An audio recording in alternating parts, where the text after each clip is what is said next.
Hey guys, welcome back to my channel, and today we are making some hot and bubbly peach cobbler honey, but we're doing it two ways. I have my homemade version, which is pictured right here, and in the next clip I have the store-bought version, which is like I only use store-bought pie crust for the store-bought version.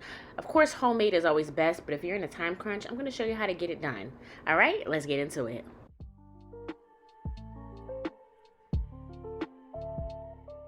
So for our pie crust, we're going to use 1.5 cups of all-purpose flour, 2 tablespoons of sugar, 1 teaspoon of salt, a half a cup of cold butter, a half a cup of butter flavor shortening, and a half cup of ice cold water.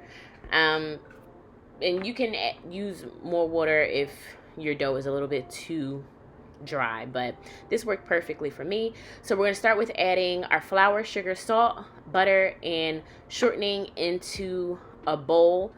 And I'm going to knead that together until I get large crumbs.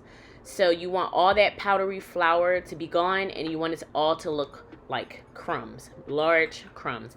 Once you get that kind of texture, you go ahead and add your ice cold water slowly. And once you start getting more of a dough consistency, go in with your hand and knead it for about 5 minutes. You don't want to shorten it, skimp on it. You want that dough to get nice and soft and really pliable.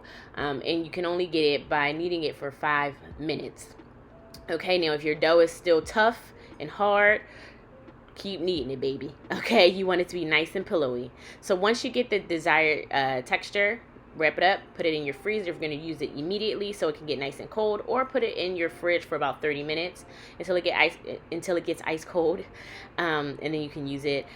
And for the store-bought pie crust, you just pop it out the container and you're done. So now for our peach cobbler filling, I'm going to go in with 1 stick of butter. I'm going to melt that down. I'm going to brown it slightly. You can brown it completely if you like to, but I just like to brown it a little bit, just so it can get a little bit of that nutty flavor into it. And I have 4 cans of peaches and heavy syrup. We're going to keep 2 cans with the juices, and 2 cans we're going to drain the juices, and then we're going to add in a 16-ounce bag of frozen peaches. I just like the different levels of freshness that it gives. And so now I'm going to add 2 tablespoons of cinnamon, a teaspoon of nutmeg, a cup and a half of white sugar, a cup and a half of brown sugar, about a tablespoon of lemon juice, and a nice healthy sprinkle of salt, just so that it balances out all that sweetness. You're going to let it come together. I don't know if I said vanilla, a tablespoon of vanilla. You can use extract. I'm using vanilla paste. Cook it until it boils like this, and then you're going to add a cornstarch slurry. I just did 2 tablespoons of cornstarch, 2 tablespoons of hot water, mixed together vigorously, and then added it into my peach cobbler mixture. My oven is on 375 as I am working on my dough.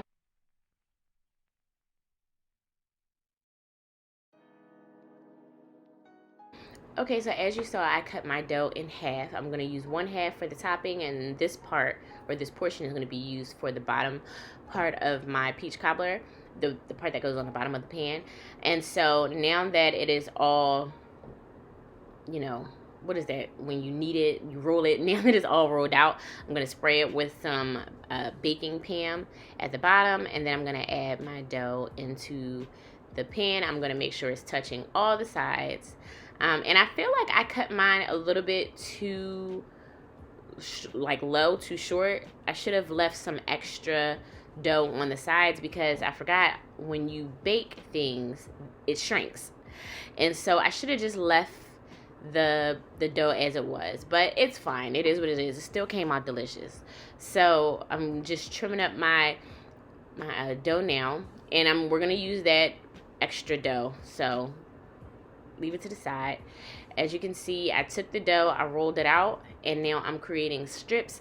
Now I did 1-inch strips, but I should have did a 1/2-inch strips. So if you're making the homemade dough, or even if you're doing the store-bought dough, cut the strips into 1/2-inch slices.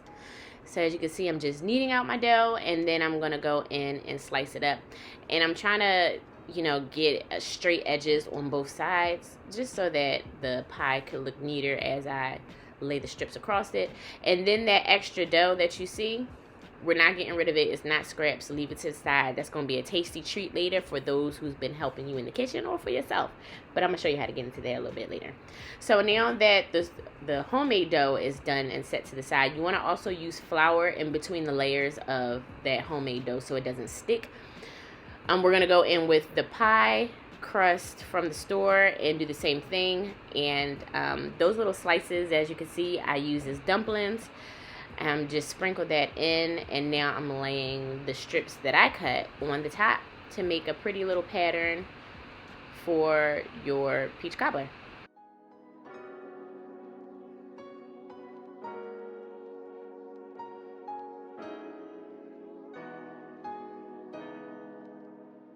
Alright, so now that the store-bought pie crust one is done, we're going to go on to our homemade peach cobbler. We're going to throw in them dumplings. Listen, do not skip the dumplings. Dumplings are life. They are everything. I love me a little dumpling. I love Chinese dumplings. I like Korean dumplings. I like chicken and dumplings. I like fried dumplings. Listen, I love me a little dumpling moment, okay?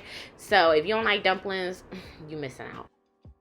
Now, with any leftover dough that you have, you don't want to throw it out. You want to flatten them or tear them apart and make dumplings again, and throw them on a cookie tray and cook them alongside of your peach cobbler, and so they create like little crunchy crackers. And you mix that up with your residual peach cobbler filling that you have, and it makes a nice little treat for who's ever helping you in the kitchen.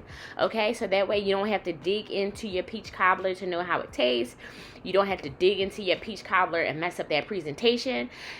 Listen, this treat right here, add a little scoop of ice cream to that, everybody gonna want to help you in the kitchen, okay? All right, and after about 35 minutes in the oven, this is what our peach cobbler is looking like. Both of them came out fantastic, so good. Of course, in my humble opinion, homemade is always the way to go. But here you have two options, one for if you're in a time crunch and one if you have a little extra time.